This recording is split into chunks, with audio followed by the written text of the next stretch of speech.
Walang pangil, walang kapangyarihan yung ICI. Nagiging isang malaking PR na lang yan. Hindi natin masisisi yung mga tao kung tinitignan yan na parang nag-whitewash na lang. O parang may pinoproteksyonan na kaalyado ng administrasyon. Tapos sinabi pa ni spoke sa Claire Castro na humihingi siya ng kahinahunan sa mga Pilipino. Maging kalmado daw. Sisisi po ba natin ng mga Pilipino at mga manggagawa na hindi magiging kalmado kung nakikita nila na itong mga proceedings, especially ng ICI, walang pinatutunguhan? Pahaba ng pahaba yung hearing, parami ng parami yung cast of characters, and at the end of the day, walang mapapanagot. Okay, sige. Magandang umaga po sa mga kaibigan natin sa media at sa lahat po na nakakapanood ng presser na ito. Kaninang umaga po ay nagsumiti tayo ng letter, urgent appeal to the Independent Commission for Infrastructure na i-live stream yung kanilang lahat na mga proceedings na ginagawa patungkol sa anomalous and ghost na mga flood control projects. Alam niyo po kasi marami nagtatanong bakit parang tinatago? Bakit may parang pinagtatakpan dito sa ICI proceedings? Una, hindi naman yan korte na dumidinig sa mga personal at individual o pribado na mga kaso. Yan ay binuo upang pag-usapan at talakayin yung kagimbal-gimbal nga na anomalous and ghost flood control projects. At ang pinag-uusapan natin dito, daang bilyong piso and probably trillions of pesos. With that magnitude of public resources involved, usapin niya ng public interest. Malinaw na nakasulat sa ating saligang batas, public office is a public trust. At itong daang bilyong piso ay hindi biro. Pera natin yan, pera ng mga manggagawa, pera ng mga ordinaryong Pilipino yan, at nararapat lang na malaman ng bawat isa kung ano yung pinag-uusapan doon sa ICI hearings. Kahit ako nga, hindi ko alam kung ano yung nangyayari doon Paano pa kaya yung mga ordinaryo na mga manggagawa at mga Pilipino? At gusto rin natin malaman, halimbawa, binanggit ng ICI, wala pa daw sila na nakikita na posibleng link o koneksyon ng mga politiko o ng mga public officials dito sa anomalous and ghost flood control project. Paano sila nag-come up sa ganong statement? Biruin nyo yung mga kontratista na, mga Diskaya, mga taga-DPWH na ang nagsabi na meron sila ng mga kasabwat na mga politiko. May they be congressmen or senators. And then here comes ICI saying, wala pa kaming na-establish. Di pa namin nakikita na may posibleng link itong mga politiko. Imposible po yun. Sa laki at sa magnitude ng pinag-uusapan natin dito na iskandalo, imposibleng kinaya lang ng mga Diskaya yun. Imposibleng kinaya lang ni Alcantara yun o ni Bryce Hernandez yun. Imposibleng wala silang kasabwat. Meron silang kasabwat and that is what we would like to find out. Sino ba yung mga kasabwat nila?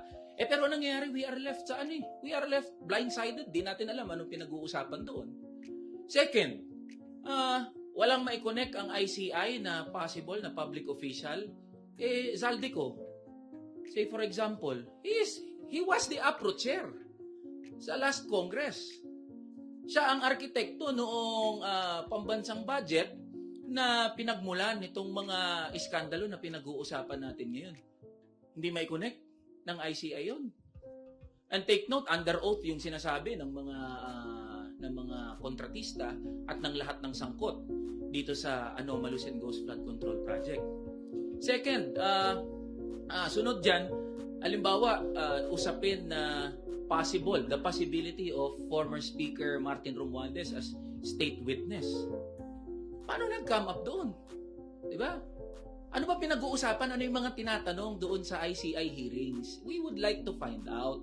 Ngayon, kung mananatili ang ICI na sarado sa publiko, hindi natin masisisi ang mga Pilipino na pagdudahan at mawalan ng interes, mawalan ng tiwala sa proceedings ng Independent Commission for Infrastructure. Mali ata yung pagkaintindi ng ICI sa salitang independent. When you say independent, dapat impartial. Hindi independent na kayo-kayo lang yung nag-uusap dyan sa ICI. dapat lahat tayo involved dyan. And that is what we would like to, we are appealing to the ICI na i-live stream nyo ho ang mga proceedings, mga hearings. Gusto naming malaman anong pinag-uusapan nyo dyan. Gustong malaman ng mga manggagawa at ordinaryong Pilipino kung papaano yung takbo ng ICI hearings. So yan yung rason kung bakit tayo pumunta kanina sa ICI. Pangalawa, nag-file tayo ngayon ng authorizing the Secretary General of the House of Representatives para doon maka-access ang publiko, interested parties, groups, or individuals doon sa Statement of Assets, Liabilities, and Net Worth. So this is in line doon sa binanggit na rin at ginawa na rin ng Ombudsman na pagsasapubliko ng salin ng public officials. So to those interested parties, groups, individuals na gustong maka-access po ng salin ng kinatawang ito, welcome po kayo na busisiin o makakuha ng copy ng aking salin. At we urge our fellow colleagues, our colleagues in the House of Representatives na to do the same, to authorize the Secretary General na isa publiko yung mga salin ng ating mga kasamahan. After all, kung wala naman tinatago, isa publiko na, ipakita na sa publiko kung ano yung laman ng salin. Dapat kasi maging kahiya-hiya ang korupsyon eh. Dapat maging kahiya-hiya yung usapin ng extravagant and lavish lifestyle ng mga public servants. Yun ang ano natin, yun ang punto natin dito. So, we urge our colleagues na to do the same, to follow. May mga nauna na ng mga House members na isinapubliko ang kanilang salin. And so, ayun, I am open for questions sa ating mga kaibigan sa media. Ako na lang po. Yes po. Kung dun muna sa ICI po. So, kahapon po nag-withdraw na nga daw po ng cooperation yung mga Diskaya from cooperating with the inquiry. Doesn't this hammer home the point na toothless or useless yung ICI? Kasi for one, di na nga public yung hearings. At pangalawa, kayang mag-walk away ng mga Diskaya from cooperation just like that. Yes, tama. Walang pangil, walang kapangyarihan yung ICI. Nagiging isang malaking PR na lang yan. At hindi natin masisisi yung mga tao kung tinitignan yan na parang nagwo-whitewash na lang. O parang may pinoproteksyonan na kaalyado ng administrasyon. Uulitin ko sa laki nga sa magnitude ng public resources involved. Ba't wala pa napapakulong hanggang ngayon? Very consistent naman kami doon sa sinasabi namin along with other minority members na kung gusto talaga ng administrasyon na may mapanagot, even without the ICI, the President can mobilize the entire instrumentalities of the government. Ombudsman, NBI, lahat pakilusin niya. Ang dami nang po pwedeng tuntungan eh. Meron ng mga pronouncement under oath, yung mga kontratista, meron na rin mga publicly available documents, so we can establish a case. Ang problema hanggang ngayon, yan pa rin. Pahaba ng pahaba yung mga hearing, mas nalilito ang mga tao, ano na ang nangyayari. So, tapos sinabi pa ni Claire Castro. Spoke sa Claire Castro na humihingi siya ng kahinahunan sa mga Pilipino, maging kalmado daw. Masisisi po ba natin ng mga Pilipino at mga manggagawa na hindi magiging kalmado kung nakikita nila na itong mga proceedings, especially ng ICI, walang pinatutunguhan? Pahaba ng pahaba yung hearing, parami ng parami yung cast of characters, and at the end of the day, walang mapapanagot. So, baka kailangan hong mag-introspect ng palasyo patungkol sa usapin na ito. Sir, meron pong statement din yung kasamahan nyo sa minority na si Congressman Edgar Elise. He urged President Ferdinand R. Marcos Jr. to call a special session of Congress to swiftly pass legislation granting full investigative powers to the ICI. Kayo po ba, do you share the same sentiment? Yes, we support that. Kabilang din po ako sa naghahain ng House Bill na nagbibigay ng kapangyarihan sa komisyon, contempt and subpoena powers. So we support the statement of Senior Deputy Minority Leader Edgar Elise.